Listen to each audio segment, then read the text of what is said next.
Assalamualaikum warahmatullahi wabarakatuh. Kembali lagi di channel Lambe Horor. Tentunya masih dengan saya di sini. Di kesempatan kali ini ada cerita dari Teh Loka Rehana yang berjudul Pocong Mimin. Sebelum masuk ke ceritanya, bagi kalian yang belum subscribe channel ini, tekan tombol subscribe dan jangan lupa nyalakan lonceng notifikasinya. Gak usah berlama-lama lagi, kita masuk ke ceritanya. Pocong Mimin. Seorang ibu rumah tangga berusia 37 tahun, asal kota Jawa Barat, bernama Mimin. Ibu Mimin yang berprofesi sebagai tukang sayur keliling selalu dinanti kehadiran para ibu-ibu di sekitar rumah kami. Ibu Mimin wanita berperawakan gemuk ini termasuk orang yang sangat amat ramah, baik, dan tak segan-segan memberikan bonus buat para ibu-ibu menjelang hari raya seperti ini. Namun kini, puasa tahun ini, tak ada lagi suara panggilannya yang membuat kami hafal cara ia memanggil para pembeli sayurannya. Sayur, sayur, ayo sayur, ayo sayur, dengan suara sangat keras sambil bernyanyi, membuat kami yang mendengar itu tertawa, tak kecuali aku. Si teteh mau masak apa teh? Itulah ucapan yang kerap kali beliau sampaikan padaku. Tapi kini semua tak ada lagi saat Allah menjemput beberapa bulan yang lalu, menjelang bulan puasa. Ibu Mimin meninggal saat ia hendak berbelanja sayuran ke pasar seorang diri. Ia memang terbiasa melakukan hal itu sendiri semenjak sang suami mengalami sakit stroke. Sungguh wanita yang hebat, serta pekerja keras. Tepat pada saat Bu Mimin hendak berangkat ke pasar membeli sayuran untuk ia jual kembali. Tepat di tengah perjalanan beliau dihadang oleh dua pengendara motor yang berjumlah 4 orang. Dengan cepat mereka merampas dompet yang berisi uang untuk Bu Mimin belanja ke pasar. Karena ingin mempertahankan miliknya, Bu Mimin berusaha melakukan perlawanan. Sehingga dengan sadis, sang pembegal menebas tangan Ibu Mimin. Dan tak hanya itu, mereka juga mendorong tubuh Bu Mimin ke pinggir jalan, lalu melukai punggungnya dengan celurit yang ditinggalkan menancap di punggung Bu Mimin begitu saja. Lalu mereka juga melempar jasad Bu Mimin ke sungai yang berada tepat di pinggir jalan itu, dan pergi membawa hasil rampasan serta motor milik Bu Mimin. Saat kejadian kebetulan jalan raya yang Ibu Mimin saat dini hari lewati cukup sepi. Hingga kejadian yang menyedihkan itu tak diketahui siapapun. Sedangkan saat jasad Bu Mimin dibuang ke sungai, ruh yang sudah terlepas dari jasadnya hanya mampu melihat dalam keadaan bingung serta sedih. Kalian boleh ambil hartaku, tapi jangan bunuh aku. Itulah ucapan pilu korin Bu Mimin yang terus berjalan mengiringi aliran sungai, di mana sang jasad terbawa arus sungai saat itu. Korin yang dalam keadaan bingung berharap ada bantuan untuknya.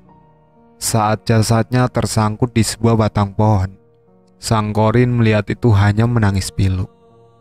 Sedangkan keadaan tak jauh berbeda dialami sang suami Bu Mimin, yang berharap-harap cemas karena sang istri tak kunjung pulang. Namun apa daya, ia hanya bisa terbaring lemah di tempat tidur, tanpa berbuat apa-apa. Bu Mimin serta sang suami tinggal di sebuah rumah petakan, hanya berdua, tak ada anak atau sanak saudara yang mereka miliki di tempat ia tinggal. Semuanya berada di kampung halamannya. Ibu Mimin kemana ya? Udah siang gak kedengaran suaranya? Tanya pelanggannya kepada aku, yang saat itu juga sedang menantikan kehadiran Bu Mimin. Namun hingga petang, Bu Mimin tak kunjung datang.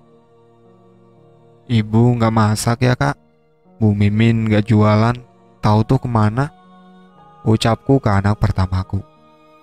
Asik, makan mie instan dong, ucap si kakak. Enak aja makan mie, gak boleh, Makan singkong rebus atau kolak singkong aja, ucapku. Lah mana kenyang bu? Kalau ibu mah iya itu singkong makanan pokok ibu. Kalau aku mah nasi dan lauk, ucap sang kakak sambil cemberut. Udah makan telur aja sana. Bawel protes mulu, ucapku sambil beranjak dari duduk. Yah, bitungan dah aku, sahut sang kakak. Apa tuh bitungan? Jenis makanan model apa? Aduh, aku bingung sama ibu. Bisnis kreditan pintar, masak biar kata kadang-kadang enak. Belum lagi kalau nulis cerita bisa, biar kata tulisan amburadul. Hahaha. Tapi kok kalau lagi kumat begini? Aduh, jelas si kakak yang membuatku semakin bingung.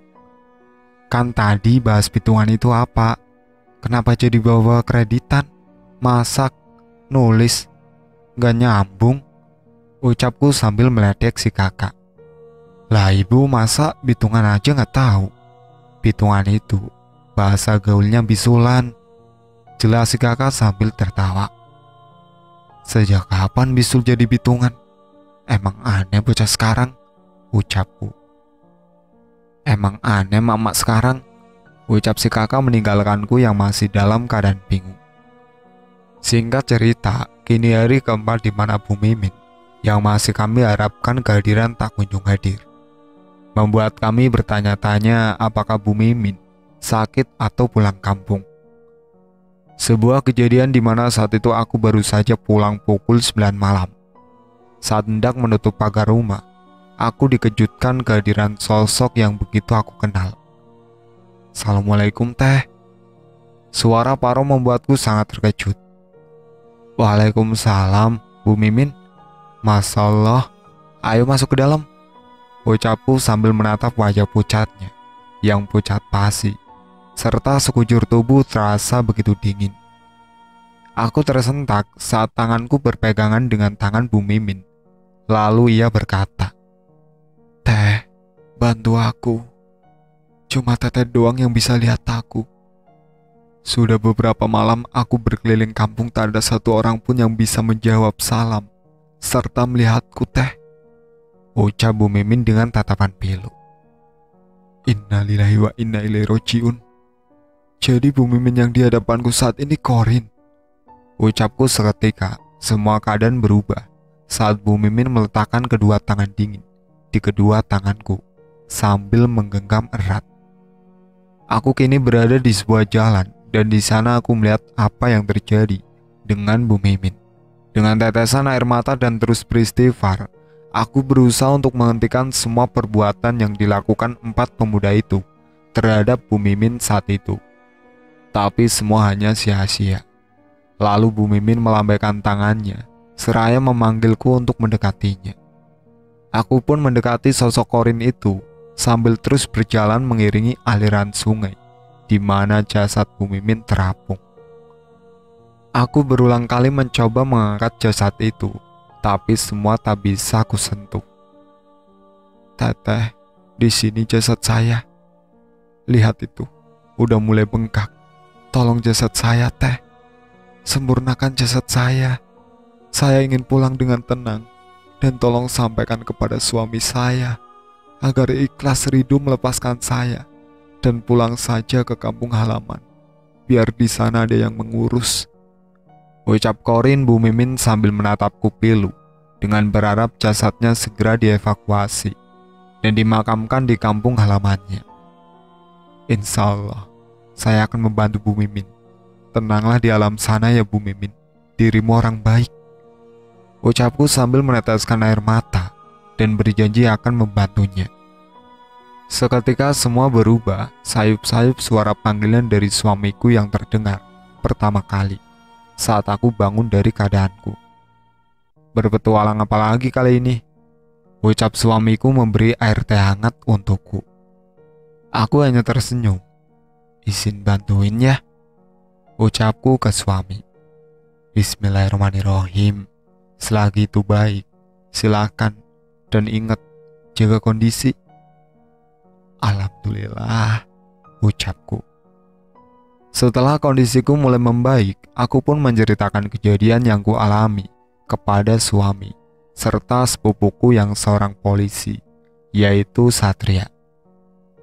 "Jadi detektif lagi aja nih," ucap Satria sambil menelpon anak buahnya, serta mempersiapkan mobil ambulan untuk melakukan evakuasi jasad Bu Mimin. "Teteh, sekarang kita meluncurkan semua yang Teteh minta untuk kami siapkan," ucap Satria. "Ya udah yuk, bismillahirrahmanirrahim. Lebih cepat, lebih baik. Kasihan Bu Mimin juga kan, udah kelamaan," ucap suamiku, dan kami pun beranjak dari rumah kami pukul 1 dini hari. Setelah sampai di lokasi di mana kejadian pembegalan terjadi, aku pun melihat Bu Mimin saat itu berdiri di pinggir jalan. Ia seolah menunjukkan sesuatu yang bisa kami jadikan barang bukti. Aku pun menghampiri tempat berdirinya Bu Mimin. "Itu teh, dompet salah satu pelaku yang jatuh saat mengangkat tubuhku dan membuangnya ke sana," jelas Bu Mimin. Aku pun memanggil Satria dan menunjukkan temuanku yang berada di pinggir kali saat itu. Lalu Satria pun mengambil barang tersebut dengan sarung tangan khusus agar sidik jari pelaku tak hilang. Setelah itu aku pun berjalan mengikuti Korin Ibu Mimin, diikuti Satria serta timnya. Tak berapa lama kami menemukan jasad Bu Mimin yang posisinya masih sama saat aku terakhir melihatnya. Satria dan beberapa tim melakukan evakuasi jasad Bu Mimin dan membawanya ke rumah sakit untuk melakukan otopsi serta mencabut celurit yang masih menancap di tubuhnya. Setelah jasad Bu Mimin dibawa ke rumah sakit, aku serta Satria pergi berkunjung ke rumah Ibu Mimin dengan petunjuk Korin Bu Mimin. "Inilah rumah petakanku teh, tolong lihat kondisi suamiku," ucap Korin Bu Mimin. "Baik Bu," ucapku. "Assalamualaikum," sambil ku ketuk pintunya. Tak terdengar suara jawaban dari dalam rumah. Aku mencoba lagi untuk mengucapkan salam dan mengetok pintu. Saat ketukan kedua, ada beberapa warga sekitar yang sedang melakukan ronda malam. Mereka bertanya pada kami. Aku hanya mengenal Bu Mimin sebagai penjual sayur keliling, tak begitu tahu soal alamat serta keadaannya. "Waalaikumsalam. Maaf teh, Kang, ini ada apa ya?" ucap salah satu warga yang sedang melakukan ronda malam bertanya kepada kami yang saat itu berkunjung ke rumah Bu Mimin, ditambah Satria yang masih menggunakan baju dinasnya. "Selamat malam Pak, perkenalkan saya Satria dan Teteh. Apa benar ini rumah Ibu Mimin penjual sayur mayur keliling?" tanya Satria kepada para warga itu. "Benar sekali Pak Polisi. Maaf, kalau kami boleh tahu ada apa ya? Kebetulan saya sendiri ketua RT di kampung ini," ucap seorang warga yang tak lain RT setempat. "Apa sebaiknya kita tunggu masuk dulu ke rumah Bu Mimin, biar saya menjelaskan semuanya," ucap Satria. Bu Mimin hanya tinggal seorang diri dengan suaminya yang sedang sakit stroke. Memang beberapa hari kami tak pernah melihat Bu Mimin dan rumah ini juga selalu tertutup, jelas Pak RT setempat. "Pak, apa sebaiknya kita masuk ke rumah Bu Mimin? Kan suami Bu Mimin stroke, pasti nggak bisa buka pintu. Terus siapa yang mengurusnya selama Bu Mimin gak ada?" ucap salah satu warga. "Bener juga ya, ayo kita buka aja pintunya. Kalaupun dikunci, kita dobrak aja. Takutnya terjadi hal yang gak diinginkan," ucap Pak RT setempat. Akhirnya karena pintu rumah Bu Mimin dikunci, mereka semua sepakat mendobrak pintu kontrakan rumah Bu Mimin atas izin pemilik kontrakan.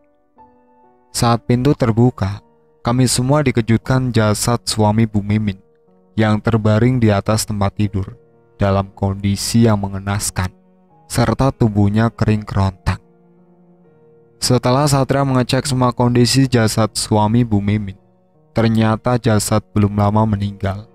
Terlihat dari tubuh masih sedikit hangat Innalillahi wa inna ilaihi raji'un. Suami dari Bu Mimin dinyatakan meninggal. Kami pun menjelaskan maksud kedatangan kami untuk memberitahu bahwa Bu Mimin pun sudah meninggal beberapa hari yang lalu akibat korban pembegalan. Singkat cerita, kedua jenazah suami istri dibawa ke kampung halaman mereka sesuai amanah yang Bu Mimin sampaikan padaku. Tepat dini hari, kedua jasad sepasang suami istri itu tiba di rumah duka. Tangisan menyambut kedatangan dua jenazah itu. Tak beberapa lama kedua dimakamkan tak jauh dari rumah duka. Kami mengetahui alamat rumah duka dari Ibu Korin sendiri yang memberitahukan aku. Aku pun memberitahukan kepada Satria dan pihak mobil ambulan. Setelah mengetahui alamatnya, mereka bergegas menuju kampung halaman Bu Mimin beserta suaminya.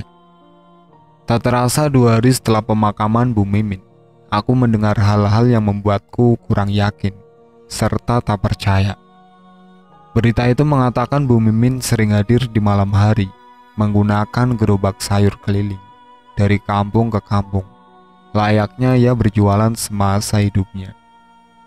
Iya teh, bener. Semalam aja aku dan beberapa tetangga mendengar suara yang sangat mirip dengan suara yang biasa Bu Mimin lakukan memanggil para pembelinya. Ih, serem deh. Masa orang sebaik Bu Mimin jadi hantu sih? Ucap wanita parubaya itu kepadaku. Ibu salah denger kali. Itu suara sinetron kali, ucapku. Si teteh mah gak percaya. Awas aja kalau ntar malam jatah teteh yang denger, ucap ibu itu. Udah, saya mau pulang dulu, ucapku beranjak meninggalkan ibu-ibu itu. Masa iya Bu Mimin jadi demit?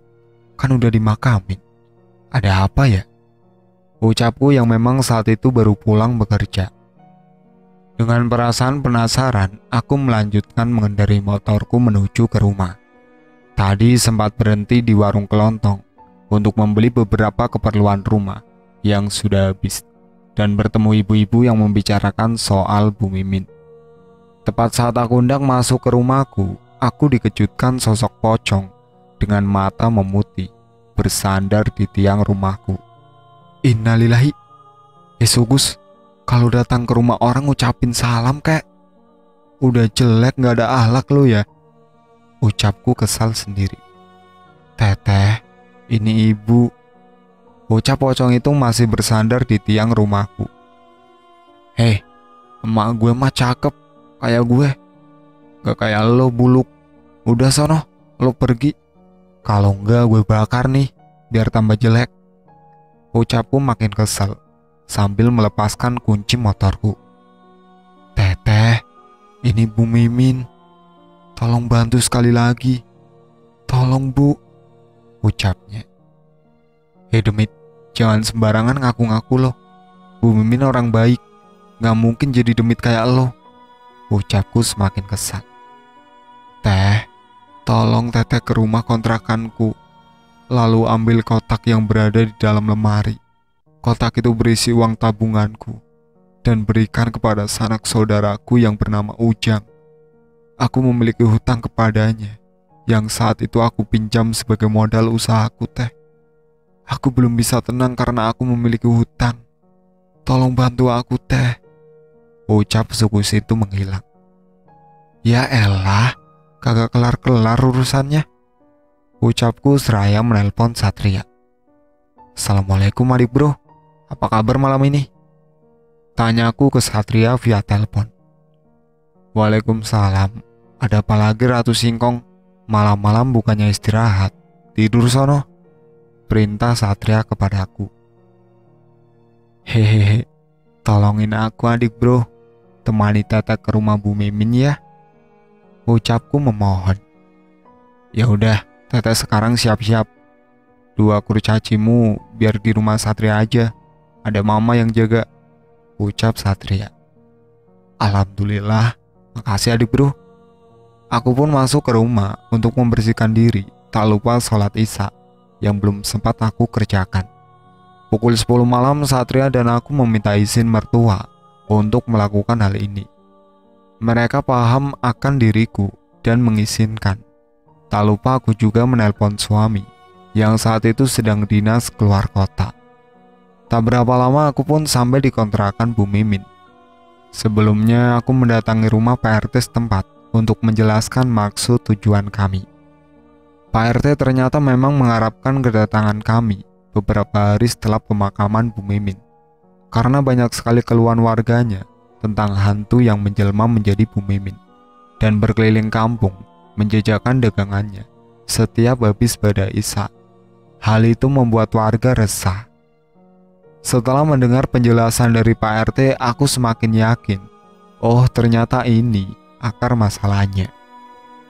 Aku Satria beserta para warga sekitar mendatangi rumah Bu Mimin malam itu. Saat kami mendatangi kontrakan itu terlihat gelap dan tak terurus. Pemilik kontrakan mengaku takut untuk membersihkan kontrakan itu karena masih banyak barang-barang milik Bu Mimin yang belum diambil sanak saudaranya.